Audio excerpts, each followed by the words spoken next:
and the angel sent from above. Niwe wote nabika kumutima baby.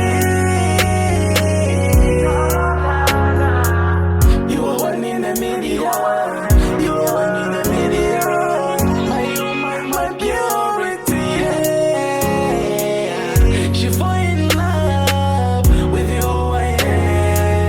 I will stand by you forever.